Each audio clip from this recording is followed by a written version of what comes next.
Folks at home, welcome back to another underwater discovery video.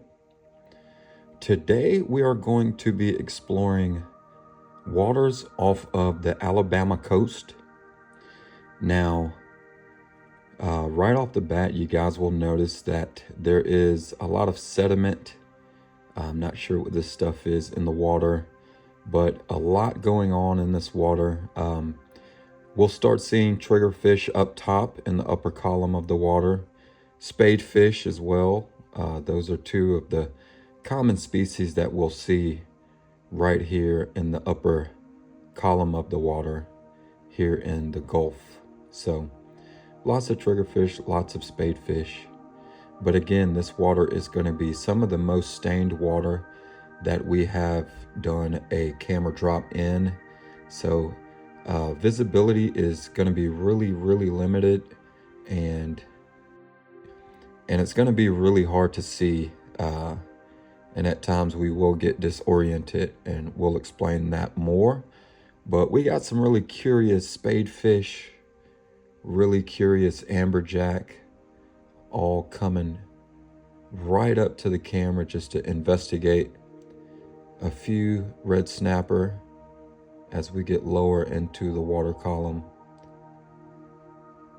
And the deeper we go, the more we start seeing amberjack. Of course, those red snapper triggerfish are going to be all the way down. And you can start seeing the seafloor slowly but surely. Now again, this was in 80 to 100 foot of water. Not super deep, but deep enough.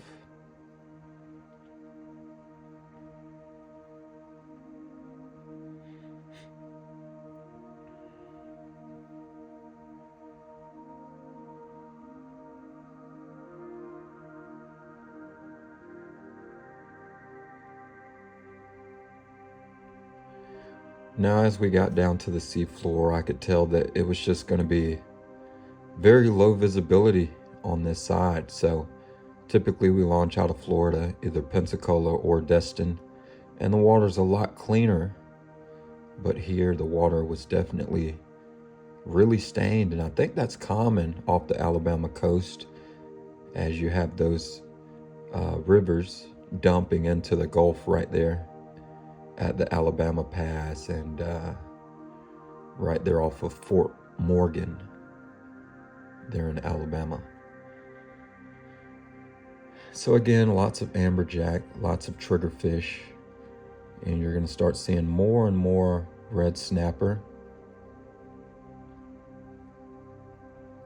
And these guys were just so intrigued by the camera that they really wouldn't leave the camera alone. They wouldn't give me any space to be able to find what I was looking for. And so there were just an abundance of fish, which is really good for a artificial reef. Really good thing that they have so much life on that reef.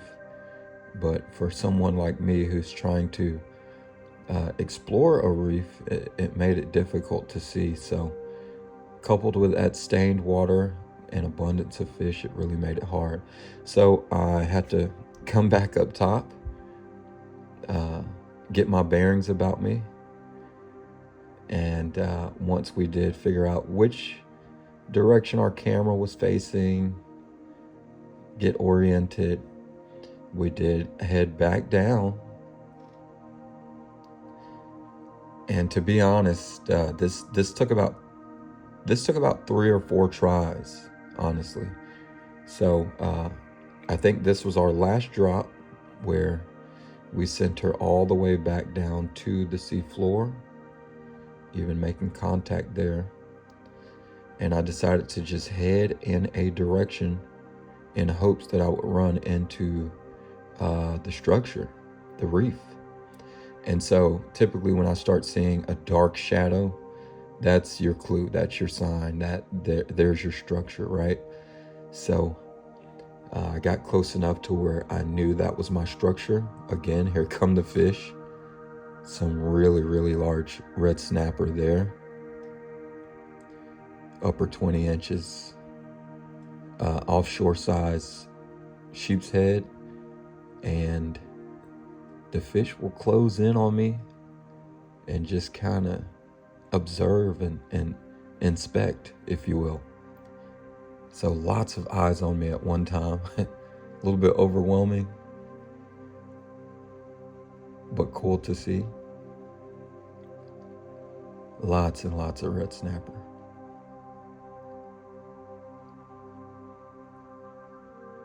And of course they get a bit spooked whenever that camera moves. So we'll make our way towards this artificial reef to get a little bit closer and to see exactly what we're exploring today. And of course it took me a while to figure it out, but once I got close enough, I think I made it out. I could tell what we were looking at. You guys let me know if you know yet.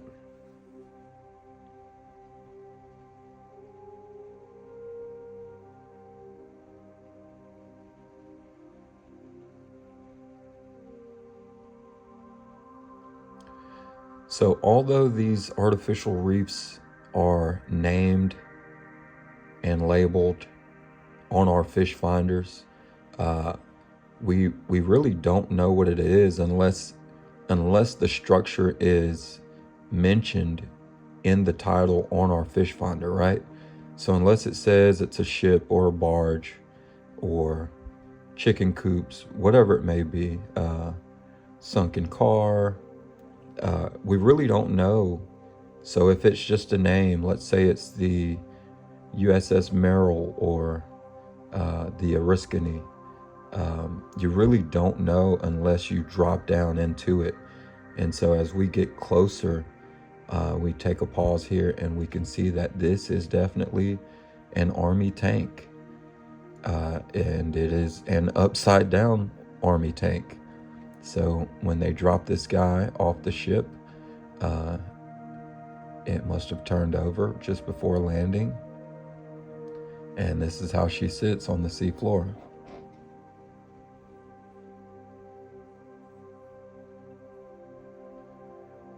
So quite a few sheep's head here on this reef, offshore size sheep's head, which means they're going to be in the 20-inch range, maybe a little bit bigger.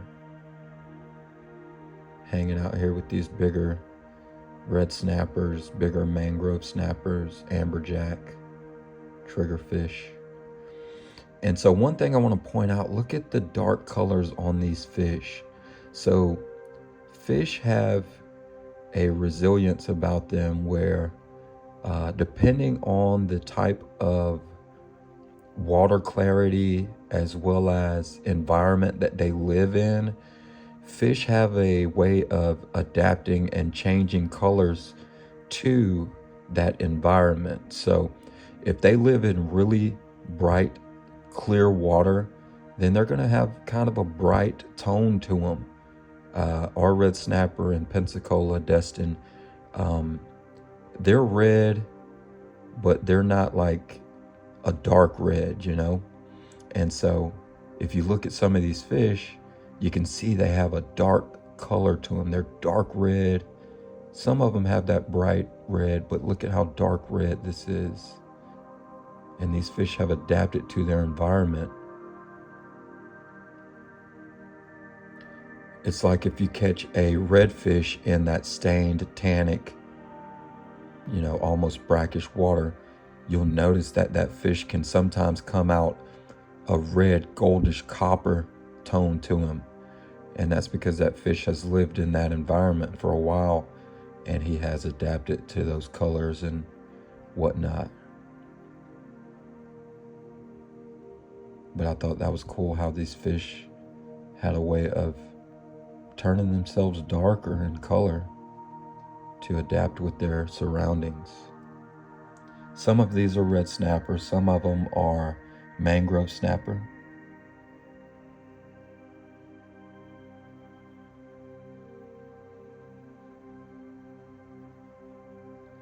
And so we'll just move our way around this tank and just investigate, inspect, see what we can see.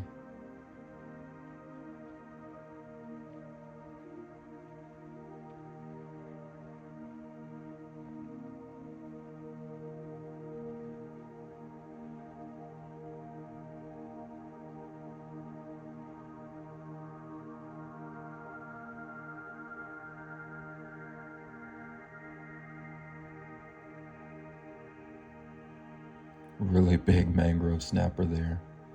I'd love to catch that guy. Look at him. Man.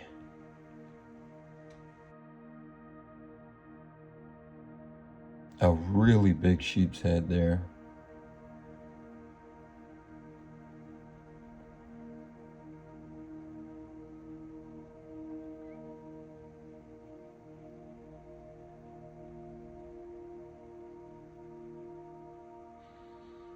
And so as we get closer to this tank, we'll see that there's not a whole lot of barnacles, but more so algae and sea life on this, sea growth on that tank.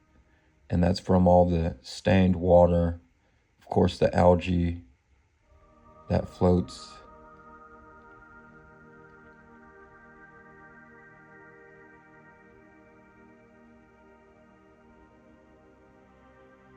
Not a lot of tropical fish on this reef. Maybe due to that water clarity, the water quality. And so I position myself to where I can go to the other side here of this tank. But as we get to the side of this tank, you'll see just how strong that current is sweeping around this tank. And of course, I'm using a lot of thrust here to keep myself positioned in a way where I can actually get around and get a good view.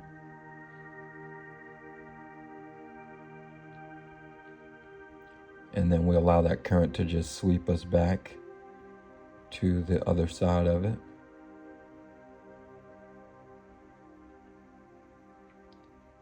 Lots of mangrove snapper hanging in tight there. Lots of red snapper hanging in tight. Every now and then you can see some fishing line where anglers have broken off on the structure, or the fish have pulled them into the structure.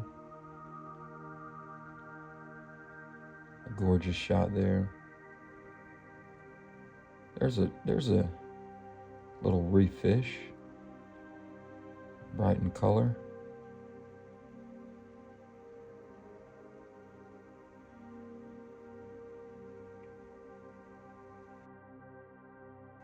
There's a lionfish. I didn't see that guy before.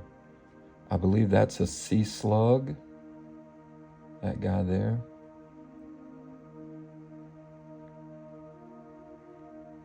And I'm also watching this for the first time with you guys, so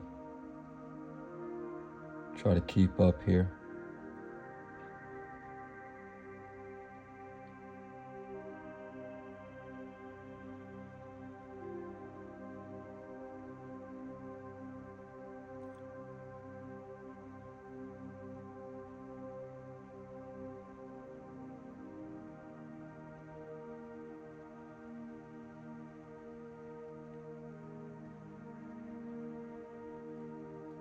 And here's when I noticed that there was a structure there next to this tank.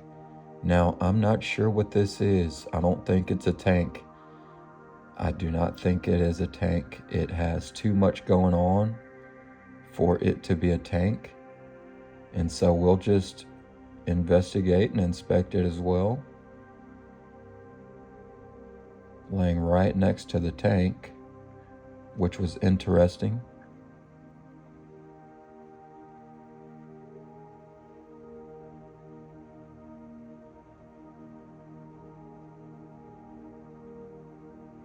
Again, very low visibility here. And I think I was just trying to figure out where I was and what was around me so that I didn't get my camera caught up in any of this structure and then lose my camera. So you can see these fish coming in and out of the tank. That's pretty cool.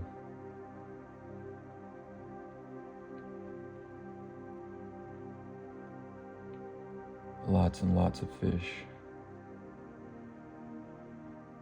Really nice sized mangroves and juvenile red snapper.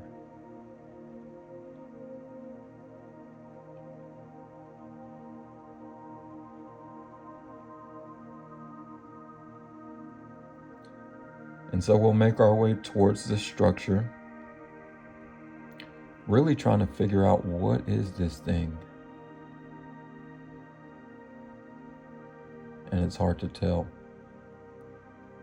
But if you look in the bottom right of the corner, you'll see this monster. And I didn't even notice that thing. I did not notice what it was. I didn't see it.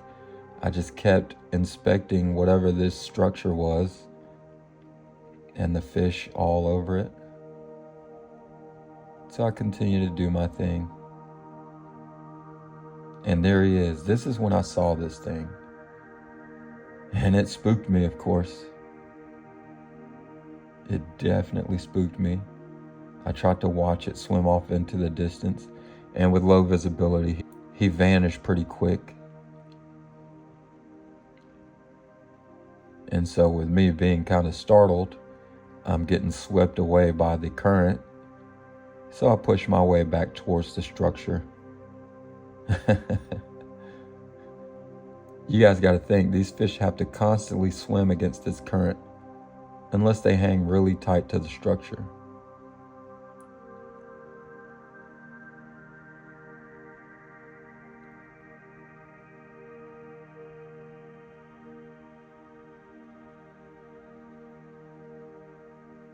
So I decided to do a little bit more investigating of this structure. I saw that there's a lot of stuff hanging off of it, so I didn't want to get too close. And after seeing what I saw, I felt like I had seen enough. So I decided to go ahead and hang it up and just bring her on back up top. And guys, I appreciate you watching. This was another short exploratory mission. We got to see some pretty cool sights. Guys, if you're enjoying the content, be sure to like the video, as that is very important. And if you're new here, be sure to hit that subscribe button, and we will see you guys in the next one.